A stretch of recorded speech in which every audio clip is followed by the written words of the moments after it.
2রা October conference ফজিলাত থেকে বলছি, শহীদুল আলম। আমরা গতকালকে ঝড়ের ভেতর দিয়ে গিয়েছিলাম, কিন্তু এখন ঝড় কমেছে।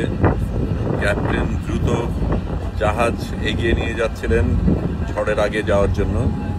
আমরা সুমুদ ফতিরার শেষ অংশে, এর আগের ফ্লোটিলাগুলি ইতিমধ্যেই গাজার কাছে চলে গেছে। সামনে যেগুলি ছিল সেগুলিকে গত রাতে ইসরায়েলি হানাদাররা আক্রমণ করেছিল, কিন্তু আমরা এখনো সেই জায়গায় পৌঁছাইনি।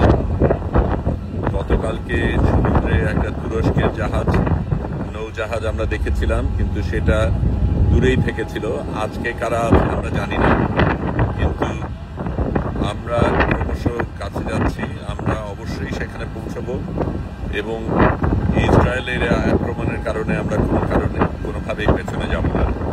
এখনো সমুদ্র উত্তপ্ত, এখনো ঝড়ের আশঙ্কা রয়েছে।